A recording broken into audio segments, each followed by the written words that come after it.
মুসলমান, এই কোরআন থেকে যখন রাষ্ট্র পরিচালনা করা হবে, দেশ চালানো হবে, চোর ডাকাত গুন্ডা পয়দা হবে না, সোনার মানুষ পরিণত হবে। কোরআন আমরা পড়ি, কিন্তু অনেকে বুঝা পড়ে না। আর কয়জনে বা কোরআন পড়ে? খোঁজ নিয়ে দেখেন। মানুষ গড়ার যেই কারিগর হইতো মাদ্রাসা, মসজিদ, এই কোরআন, এই ইসলাম শিক্ষা, দ্বীনি আলেম। আজকে মানুষের মতন মানুষ হতে হলে কোরআন দিয়ে রাষ্ট্র গড়তে হবে, সমাজ গড়তে হবে, পরিবার গড়তে হবে এই কোরআন দিয়ে। এই কোরআন ছাড়া সুগঠিত মানুষ তৈরি করা যায় না। কথা বলে ঠিক কিনা? এই কোরআনের জ্ঞান যদি থাকতো, তাহলে মানুষের মধ্যে আদব থাকতো।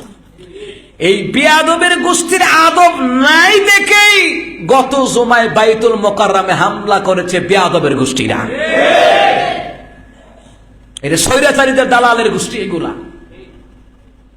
রোহন, আমি তোমার খতিবগিরি না থাকলে তুমি, আচ্ছা আমি এখন জুমার খতিব, আমি কি নামাজের আগে আমো না ওয়াজের মাঝখানে আমো? আগে আমো। তো তুমি খতিব বলে তো তুমি আগে আইতা, পরে আইলা কা গেঞ্জাম লাগাইতো বিল্লাইছে ডাকাত। এই স্বৈরাচারী ডাকাত এইগুলি এখনো স্বৈরাচারীদের চেলা চামুন্ডারা দেশের মধ্যে আছে, যারা জাগায় জাগায় কি ফেরকা লাগাচ্ছে, গেঞ্জাম লাগাচ্ছে। দেখেন না ওইদিকে চট্টগ্রামের পাহাড়িদেরকে লাগাই দিছে। এখন এরা আদিবাসী না, এরা বাঙালি না, এরা উপজাতি না। এরা কয় আমরা উপজাতি, আমরা আদিবাসী না, আমরা বাঙালি না, আমরা আদিবাসী। তো বাংলাদেশও খাইবা, বাংলাদেশও ঘুমাইবা, তো তুমি বাঙালি না কিটা? কিটা তুমি চিন্তা করেন। এরা কয় আমরা খাইতাম পাই না, আমাদের উপরে নির্যাতন। তো তোরা খাইতে না পাইলে দামি দামি অস্ত্র করতে খাইয়ে কি ভাই? আমাদের সোচ্চার হওয়ার দরকার আছে না নাই? আমাদের প্রত্যেকটি ক্ষেত্রে আরে বিজয় কইরা লাইছি না, বিজয় রক্ষা করা কঠিন। বিজয় অর্জন করা সহজ, রক্ষা করা কঠিন। কথা কোন ঠিক কিনা? যেটা সত্য এটা সত্য বলতে হবে, যেটা মিথ্যা এটা মিথ্যা বলতে হবে। সুতরাং কারো পাছাটা গোলামি করা যাবে না। আর পাছাটা গোলামি করে চাকরি হইলে ওই চাকরি হয় না। পাছাটা গোলামি করে ইমামতি করলে ওই ইমামের পিছে নামাজ পড়া জায়েজ হয় না। আপনি আমারে ফাও দুয়া খাওয়াইবেন, আমার তো আপনার তেল মাখার টাইম নাই। আমি হক কথা বলেই যাবো। যেটা সত্য সত্য বলতে হবে, যেটা মিথ্যা মিথ্যা বলতে হবে, যেটা দুর্নীতি দুর্নীতি বলতে হবে। কথা ঠিক কিনা?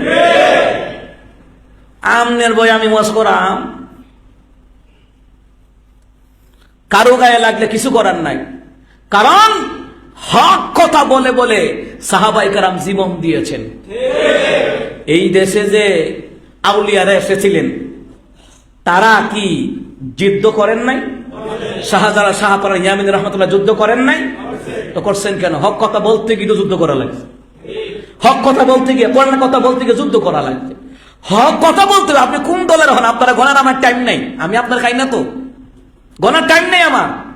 কারণ আমাকে আল্লাহ রাসূলের কথা বলতেই হবে। কারণ আমার পিছনে শত শত হাজার হাজার মুসল্লি আমার একতেদায় নামাজ পড়বে, ইমামের একতেদায় নামাজ পড়বে। আমার ভিতরে যদি অন্য কোনো গাফালা থাকে, পাঁচ হাতে গোলামি থাকে, তা আমার পিছনে আপনারা যে নামাজ পড়ছেন এক ওয়াক্ত নামাজও হবে না। আল্লাহ রাসূলকে ভয় করে যে ইবাদত করে, তার পিছনে যারা ইক্তাদা করে, সকলের নামাজ আল্লাহ সহিভাবে কবুল করে নিবে। সুবহানাল্লাহ। হক কথা বলতে হবে। আপনি আওয়ামী লীগ করেন না, বিএনপি করেন না, জাসদ বাসদ হেফাজত যেই করেন, যেটা দুর্নীতি বলতে হবে, যেটা অশ্লীলতা বলতে হবে, যেটা বেহায়াপনা বলতে হবে, সত্যটা বলতে। মিম্বরে বসাইছেন কেন? মিম্বরে বসিয়েছেন যেন কোরআন সুন্নাহ থেকে হক কথা বলি। নামাজ যেমন ফরজ, হক কথা বলা ইমামের উপরে ফরজ। শুধু ইমামের উপর না, সকল মুসলমান নর নারীর উপরে হক কথা বলা ফরজ করে দিয়েছেন কে? আল্লাহ। হক কথা যদি আমার দলের বিরুদ্ধেও যায়, আমি মানতে রাজি। কথা কর না কেন? হক কথা যদি আমার বাপ দাদার 14 গোষ্ঠীর বিরুদ্ধেও যায়, তো মানতে রাজি। কারণ আমার বাপ দাদা 14 গোষ্ঠী, আমার দলের নেতা হেতা ফাতি নেতা আমাকে জান্নাতে নিয়ে যাবে না। আমাকে নিয়ে যাবে কোরআন, আমাকে জান্নাতে নিয়ে যাবে। নবী সাল্লাল্লাহু আলাইহি ওয়াসাল্লামের সুন্নাতের পদ্ধতি আমাকে জান্নাতে নিয়ে যাবে। আল্লাহর কোরআন, নবী সাল্লাল্লাহু আলাইহি ওয়াসাল্লামের তরিকায় যে পদ্ধতিতে দ্বীন ইসলামের কথাগুলি মাঠে ময়দানে বলছি, ওইটা একটার উসিলা যদি মানুষ একটা নামাজি হয়, দাড়িওয়ালা হয়, টুপিওয়ালা হয়, হকের পথে ফিরে আসতে পারে, এই উসিলাও আল্লাহ আমাকে জান্নাত দিতে পারে।